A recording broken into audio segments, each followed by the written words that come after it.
चलो ठीक है। नाउ बेटा, हमने पॉलिनोमियल चैप्टर का एक्सरसाइज फिफ्थ अपन बना रहे थे, करेक्ट है? तो उसमें मैंने कुछ होमवर्क भी दिया था, होपफुली आप लोग ने सॉल्व कर लिया होगा। तो हम आगे उसी के आगे कंटिन्यू करते हैं। मैंने वर्कशीट भी भेजी थी, लेकिन उस वर्कशीट में ऐसा कोई क्वेश्चन था नहीं जो आपसे नहीं बनता। It is very very easy, है ना? तो मेरे हिसाब से वर्कशीट का तो क्वेश्चन आपसे पूरा का पूरा बन गया होगा। नाउ क्वेश्चन नंबर एट्थ में हमको आज मूव करना है, तो चलो क्वेश्चन नंबर एट्थ में मूव करते हैं। क्वेश्चन नंबर एट्थ का फर्स्ट वन बेटा, क्वेश्चन नंबर एट्थ का फर्स्ट वन ये है, 8a cube, 8a cube plus B cube plus 12a² B plus 6ab²। अब देखो, this is a very easy question, ठीक है? ये विजिबल है आप लोग को? ठीक है, मैं अब थोड़ा सा इधर लिख दूंगा। तो देखो, this is a very very easy question. इस क्वेश्चन को देखते साथ पता चल रहा है कि ये a प्लस बी का होल क्यूब की आइडेंटिटी है। ये मैंने आपको ऑलरेडी पढ़ाया है। मुझे ये बताओ, a प्लस बी का होल क्यूब क्या होता है बेटा? It is nothing but a cube plus B cube plus 3a² plus 3ab²। यही होती है ए प्लस बी का क्यूब, ए प्लस बी का होल क्यूब की आइडेंटिटी। और अगर आप ध्यान से इस एक्सप्रेशन को क्वेश्चन में देखोगे, तो ये पूरा का पूरा एक्सप्रेशन इसी फॉर्मेट में हमको नजर आ रहा है। तो हम इजीली इसको फैक्टराइज कर सकते हैं, क्योंकि एक बार आइडेंटिटी पता चल गई कि कौन सी आइडेंटिटी में है, तो उसको फैक्टराइज करना बहुत ही आसान हो जाता है। चलो अब मुझे एक चीज बताओ, अगर मैं इसको इस आइडेंटिटी के फॉर्म में अरेंज करना चाहूँ, तो सबसे पहले ये 8a क्यूब को 2a का होल क्यूब अपन बोल सकते हैं। इस टाइप के क्वेश्चन अपन ने पहले भी किया है, तो होपफुली आप लोग को डाउट नहीं आना चाहिए बेटा, ठीक है? तो 8a क्यूब को मैं 2a का होल क्यूब बोल सकता हूँ, करेक्ट है? प्लस बी क्यूब को मैं प्लस बी का होल क्यूब बोल सकता हूँ। अगेन बताओ। अब देखो बेटा, मैं यही चीज आपको पहले भी समझाया था, अभी भी समझा रहा हूँ। अगर ए और बी आपको मिल जाए ना, तो उसके आगे ज्यादा मेहनत करने की जरूरत नहीं है। जस्ट इस आइडेंटिटी में रख दो, वो ऑटोमेटिकली आपको मिल जाएगा, ठीक? For sure. तो देखो, हमको ये पता चल गया ये ए क्यूब है, यानी कि ये हो गया हमारा ए बेटा। ये हमारा क्या हो गया? ए। और ये हो गया हमारा बी बेटा, ठीक? ये हमारा बी हो गया। अब जस्ट ये ए और ये बी की वैल्यू मैं आगे आइडेंटिटी में पुट कर देता हूं, मुझे ऑटोमेटिकली ये लास्ट के दो टर्म मिल जाएंगे, ठीक है? चलो देखो, 3 × a²। ए क्या मिला है मुझे? ए क्या मिला है? 2a मिला है। तो पुट करो, 3a² है ना, तो 2a का स्क्वायर इंटू बी, बी के जगह बी रखेंगे, प्लस 3ab²। तो 3 बताओ ए क्या है? ए है 2a, ए है हमारा 2a इंटू b²। बी क्या है? बी है, इंटू b²। करेक्ट है? इसको चेक भी कर सकते हो आप, इसको चेक भी कर सकते हो। देखो, 2 2 = 4, 4 3 = 12, 12a² b। देखो 12a² b आ रहा है। तो इसलिए मैंने बोला ना, शुरू के दो टर्म अरेंज कर लो, बाकी के टर्म तो आपको फॉर्मूले से ही ऐसे ही मिल जाएगा, आप खुद ही लिख सकते हो, कोई प्रॉब्लम नहीं जाएगी आपको, ठीक है ना? तो अब मुझे बताओ, ये पूरा का पूरा जो एक्सप्रेशन है, ये किस में कन्वर्ट हो गया बेटा? ये a प्लस बी के होल क्यूब में कन्वर्ट हो गया, यानी कि 2a प्लस बी का होल क्यूब में ये कन्वर्ट हो गया, और यही आपका आंसर है। देखो, क्वेश्चन की जो शक्ल थी वो कुछ इस फॉर्म में हमको दी हुई थी, और हमने उसको फाइनली इस फॉर्म में कन्वर्ट कर लिया है। तो हम फाइनली बोल सकते हैं कि भाई, हमारा ये जो क्वेश्चन है वो फैक्टराइज हो गया है, ठीक है? तो होपफुली आप लोग को ये समझ में आया होगा बेटा। आप लोग इसको नोट डाउन कर लो, हम आगे बढ़ेंगे, ठीक है? नाउ इसका second one I am giving you homework, third one I am also giving you as a homework, ठीक है? तो नहीं, एक काम करते हैं, चलो मैं थर्ड बता देता हूँ और फिफ्थ बता देता हूँ। सेकेंड और fourth one is your homework, क्योंकि एकदम सेम सेम क्वेश्चन है, पूरे के पूरे क्वेश्चन ऑलमोस्ट सेम है, ठीक है? तो वीडियो को पॉज करके आप इसको नोट डाउन कर लेना। I am moving towards question number 3, इसी का थर्ड, एट्थ का थर्ड।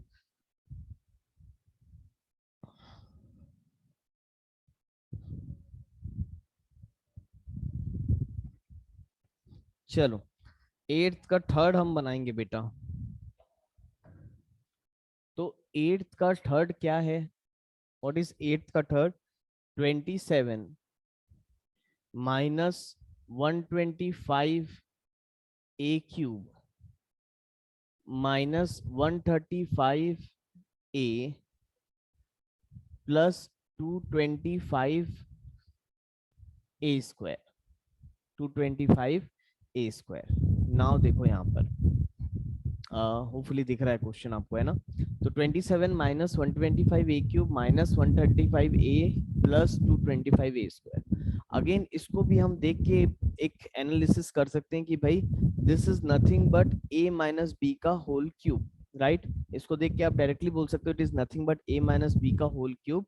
तो तुम मुझे ये बता दो जल्दी से, ए माइनस बी का होल क्यूब होता क्या है बेटा?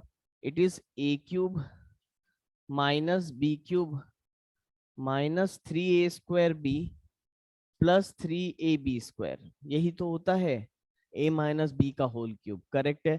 तो हमको क्या करना पड़ेगा? हमको इसको इस फॉर्म में लेके आना पड़ेगा, ठीक? आइडेंटिटी के फॉर्म में अरेंज करना पड़ेगा। फिर से करते हैं, चलो। सबसे पहला टर्म है 27। बताओ 27 को मैं क्या लिख सकता हूँ? 27 को मैं 3 का क्यूब लिख सकता हूँ बेटा। तो यहां से मुझे क्या मिलेगा? यहां से ना मुझे a मिल जाएगा, ठीक? नेक्स्ट है आपका 125 ए क्यूब, ध्यान देना। माइनस 125 ए क्यूब को मैं 5a का होल क्यूब बोल सकता हूँ। माइनस 125 ए क्यूब को मैं माइनस 5a का होल क्यूब बोल सकता हूँ। तो यहां से मुझे बिल्कुल इजी वे में b मिल गया, ठीक? और a और b अगर मिल गया ना, तो जस्ट आप इसको आइडेंटिटी में रख दो। बताओ कितना हो जाएगा? -3 × a²। ए कितना आया? 3, यानी कि 3 का square into b which is 5a, again plus 3ab², 3 into, बताओ a क्या है? 3 इंटू b², बताओ b क्या है? 5a, तो 5a का स्क्वायर। तो हम बोल सकते हैं कि भाई this is nothing but identity of 3 minus 5a का whole cube. This must be your answer. तो इसी तरीके से फैक्टराइज किया जाता है क्वेश्चंस को। आया समझ में? Again a very simple question, ठीक है? 3 लाइन में क्वेश्चन आपके बन रहे हैं, आपको सिर्फ और सिर्फ आइडेंटिटी में बेटा क्वेश्चंस को अरेंज करना है, ठीक है? होपफुली आपको यहाँ तक अच्छे से समझ में आया होगा, ठीक? एक काम करते हैं, क्वेश्चन नंबर 5th 8th का 5th I am giving you as a homework. 2nd 4th और 5th I am giving as a homework. 5th fraction में दिया हुआ है, तो फ्रैक्शन में देख के आप डरना नहीं, सेम वैसे ही करना है। पहले ए और बी निकाल लेना, उसके बाद उसको फॉर्मूले में रख देना। अगर आपसे 8th का 5th नहीं बनता है तो मैं उसको कल की क्लास में डिस्कस करूंगा, ठीक है? जो कि लाइव क्लास रहेगी, ठीक है? तो 8th का 5th is also homework to you. नहीं बनेगा तो हम कल डिस्कस करेंगे। Now moving on to the question number 9th का फर्स्ट। क्वेश्चन नंबर 9th का फर्स्ट, चलो।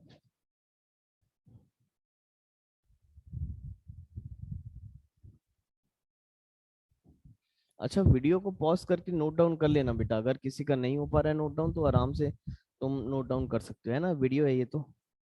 नाउ क्वेश्चन नंबर 9th का फर्स्ट, क्वेश्चन नंबर 9th का फर्स्ट वन क्या दिया है? वेरीफाई, ठीक है भाई? वेरीफाई फर्स्ट बोला है आपको x³ plus y³ is equal to x plus y times of x² minus xy plus y²। इसको आपको वेरीफाई करना है। अच्छी बात है, कर लेंगे हम इसको भी वेरीफाई, कोई प्रॉब्लम थोड़ी ना है। पहले तो ये जान लो कि वेरीफाई का मतलब क्या होता है। तो बेटा वेरीफाई का मतलब ये होता है कि आपको लेफ्ट हैंड साइड को राइट हैंड साइड के इक्वल बताना है। यानी अगर ये मेरा लेफ्ट हैंड साइड है, अगर ये मेरा LHS है, तो मुझे इस LHS को RHS के इक्वल शो करना पड़ेगा। आया समझ में? ठीक, तो एलएचएस तो बेचारा पहले से ही शांत है, कुछ कर नहीं सकते हम एलएचएस को, है ना। हमको आरएचएस को ही सॉल्व करना पड़ेगा, तो हम पहले आरएचएस को सॉल्व करते हैं और इसको एलएचएस की शक्ल में लेके आ जाएंगे। अगर दोनों सेम हो गए तो हम बोल सकते हैं हेंस वेरीफाइड। करेक्ट है। चलो, तो एलएचएस सॉल्व करना स्टार्ट करते हैं। अब ये वेरीफाई वाला क्या है ना, देखो ये बहुत ही इंपॉर्टेंट फॉर्मूला है। पहले तो मैं ये बता दूं, this formula is very very important, आपको हमेशा काम आएगा। ठीक है, 10th 11th 12th आपको ये फॉर्मूला हमेशा काम आने ही वाला है बेटा। तो चलो इसको वेरीफाई करते हैं ना। आरएचएस को मैं पकड़ता हूँ, आरएचएस दिया है X plus Y times of X square minus X Y plus Y.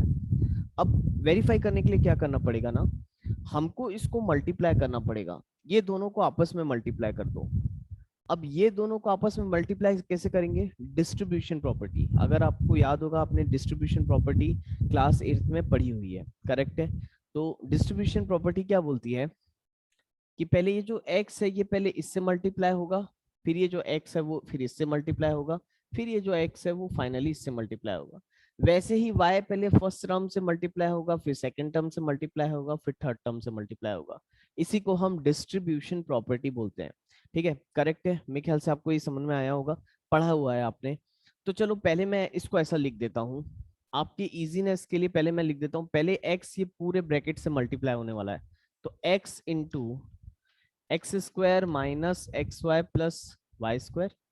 ये जो x है ये पूरे ब्रैकेट से मल्टीप्लाई हुआ, उसके बाद ये जो प्लस वाई है वो इस पूरे ब्रैकेट के साथ मल्टीप्लाई होगा, to X square minus X Y plus Y square. Multiply करो जरा, देखते हैं क्या होगा। बताओ, x इंटू एक्स स्क्वायर हो जाएगा X cube, x into minus X Y हो जाएगा minus X square Y, x into Y square हो जाएगा plus X Y square. Correct है, आ रहा है ना समझ में। ठीक, अब अगेन बताओ, फिर ये y को भी अंदर मल्टीप्लाई कर दो भाई। y into X square is Y X square, y into X Y is minus X Y square, y into Y square becomes plus Y का क्यूब। ठीक, पूरा मल्टीप्लाई कर दिया हमने। अब पूरा मल्टीप्लाई करने के बाद अब हमको हमला करना है। हमला करते वक्त ये देखना है कि हम किसको किसको हरा सकते हैं, किसको किसको कैंसिल हो कर सकते हैं, या कौन कौन इसमें से कैंसिल हो रहा है। चलो देखो ध्यान से कौन कौन कैंसिल हो रहा है। अब थोड़ा सा कंसंट्रेशन के साथ देखना पड़ेगा इसको। ठीक है, आंखें गड़ा करके देखो यहाँ पर, और देखो कि कौन कौन से टर्म आपके कैंसिल हो रहे हैं। तो देखो, मुझे पहले मैं ये टर्म को ढूंढता हूँ, ये वाले टर्म में मैंने एकदम आंखें गड़ा दी हैं, और उसके बाद मैं देख रहा हूँ कि भाई ये कैंसिल हो सकता है क्या। तो देखो, माइनस एक्स स्क्वायर वाई, और यहाँ पर ये टर्म दिख रहा है मुझे, वापस से देखो, प्लस एक्स स्क्वायर वाई। अब देखो यार, वाई एक्स स्क्वायर लिखे एक्स स्क्वायर वाई लिखे एक ही बात है, तो माइनस एक्स स्क्वायर वाई और plus X square Y cancel कर दो। इसको दुश्मन दिख गया, उड़ा दो उसको। ठीक, कैंसिल कर दो। नाउ नेक्स्ट, ये है X Y square plus X Y square, ये है minus X Y square. Again इसको भी कैंसिल कर दो, इसको भी कैंसिल कर दो, कोई दिक्कत थोड़ी ना है, बिल्कुल कैंसिल कर देंगे हम, हटा दो हमारे यहाँ से रास्ते से। अब बताओ मुझे क्या बच गया बेटा, यहाँ पर यहाँ बच गया X cube plus Y cube. So this must be your answer. अच्छा, आंसर नहीं लिखते इसको। अब देखो मैंने इसको लेके आ गया X cube plus Y cube. ध्यान से देखो, मेरा एलएचएस भी X cube plus Y cube था, तो देयर फॉर यहाँ पर मैं ये बोल सकता हूँ कि my LHS must be equal to RHS, hence verified, hence verified. ऐसा ऐसा करके हम लिख सकते हैं। ठीक है, हैंस वेरीफाइड। चलो, होपफुली आप लोग को ये भी क्वेश्चन समझ में आया होगा कि वेरीफाई कैसे करते हैं। तो ये बहुत इजी होता है बेटा, वेरिफिकेशन ज्यादा हार्ड नहीं होता है। ठीक है, तो स्टेप बाय स्टेप देखो कि मैंने कैसे किया है, और आप लोग फिर इसको नोट डाउन कर लेना। ठीक है, चलो फिलहाल आगे बढ़ते हैं। नेक्स्ट है इसका सेकेंड वाला। अब जैसे हमने X cube plus Y cube को वेरीफाई किया है, आपको X cube minus Y cube को वेरीफाई करना है। ठीक है ना, तो होपफुली ये क्वेश्चन आप कर लोगे। होपफुली आप ये क्वेश्चन वेरीफाई का 9th का सेकेंड वाला कर लोगे, तो I am giving as a homework to you, 9th का सेकेंड होमवर्क है, बिल्कुल जैसे हमने अभी बनाया उसको भी वैसे ही बनाना है, तो आराम से मेरे ख्याल से आप बना लोगे। ठीक, नाउ 10th क्वेश्चन में मूव करते हैं बेटा। 10th क्वेश्चन में, 10th का first one, question number 10th का फर्स्ट वन।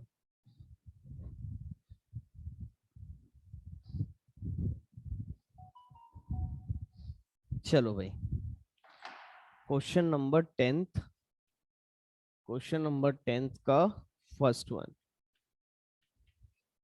दिया है 27y³ प्लस 125z³ को फैक्टराइज करो बोला है। करेक्ट है, 27y³ प्लस 125z³ को फैक्टराइज करने बोला है। अगेन देखो बच्चों वाला क्वेश्चन, अभी जो आइडेंटिटी हमको इसने वेरीफाई करने बोला था, अब प्यार से बोल रहा है कि भाई अब उसी आइडेंटिटी को यूज करके आप इसको फैक्टराइज कर लो। तो बिल्कुल कर लेंगे यार, फॉर्मूले में पुट ही तो करना है, कोई बड़ी बात थोड़ी ना है। हमने फॉर्मूला पढ़ा है, हमने फॉर्मूला ये पढ़ा है कि x³ प्लस y³ होता है x plus Y times of x² minus XY plus y²। Simple सा फॉर्मूला है बिल्कुल, है ना। तो एक काम करते हैं, पहले तो मैं इसको x³ प्लस y³ के फॉर्म में लेके आ जाता हूं बेटा। तो बताओ, अगर मुझे इसको x³ के फॉर्म में लाना है तो 27y³ को मैं 3y का होल क्यूब बोल सकता हूँ। 27y³ को मैं 3y का होल क्यूब बोल सकता हूँ, प्लस 125z³ को मैं 5z का होल क्यूब बोल सकता हूँ। और अगर हम ऐसा बोल लेंगे तो हमको x और y पता चल जाएगा। ठीक, ध्यान से देखो, 27y³ को मैं 3y का क्यूब बोल दिया, इसका मतलब ये वाला जो पोर्शन है ये मेरा x हो गया। करेक्ट है। और 125z³ को मैं अगर 5z का होल क्यूब बोला हूं तो ये वाला जो पोर्शन है ये मेरा y हो गया। और जब x और y मिल ही चुका है तो इस आइडेंटिटी में रख दो ना यार, ऑटोमेटिकली फैक्टराइज कहला जाएगा वो। चलो बताओ, तो 3y का क्यूब प्लस 5z का क्यूब को हम क्या लिख सकते हैं, it is x plus Y, यानी कि 3y plus 5z times of x², 3y का स्क्वायर माइनस XY, तो 3y into 5z plus y², यानी कि 5z का स्क्वायर। अब जल्दी से मुझे बता दो आप लोग, क्या हो जाएगा ये हो जाएगा 3y plus 5z times of 3y का स्क्वायर बोलूंगा तो ये हो जाएगा 9y²। 3 का स्क्वायर 9, y का स्क्वायर y², तो 9y² माइनस 3 5 जा 15yz, 15yz प्लस 5 का स्क्वायर कर दो तो 25z²। करेक्ट है, this must be the answer. As simple as that बेटा, बहुत ही सिंपल क्वेश्चन है। आपको सिर्फ पहले मैंने x और y की वैल्यू निकाला, ठीक, उसको सीधा आइडेंटिटी में मैंने पुट कर दिया और ये मेरा फिर फट से आंसर आया। हमने खट से आइडेंटिटी लिखी और फट से हमारा आंसर आ गया। ठीक है, तो होपफुली आपको यहाँ तक समझ में आया होगा अच्छे से कैसे करना है, क्या करना है। देखो मैथमेटिक्स ना इजी है, जब तक आप उसकी को प्रैक्टिस करोगे, खुद से बनाओगे, रिवीजन करोगे, फॉर्मूले को याद कर लोगे, जब तक मैथ्स आपको इजी लगेगा। और जहाँ कोई शॉर्टकट सोचेगा ना कि एक बार पढ़ लेते हैं हो जाएगा, तो फिर बेटा वहाँ मुश्किल है। ठीक है ना, चलो फिलहाल आज के लिए अपन इतना ही करते हैं। ठीक है, तो thank you class, have a nice day बेटा। जितने भी होमवर्क क्वेश्चन मैंने दिए हैं आप लोग कर लेना। अच्छा, इसका सेकंड वाला भी आपको मैं होमवर्क दे रहा हूँ, 10th का second one is also homework, same question है, बस यहाँ x³ प्लस y³ की आइडेंटिटी लगी है, वहाँ x³ माइनस y³ की आइडेंटिटी लगेगी। ठीक है, तो 10th क्वेश्चन तक आप बना के आना, हम नेक्स्ट क्लास से 11th क्वेश्चन से स्टार्ट करेंगे। तो चलो, हैव अ नाइस डे बेटा, बाय बाय।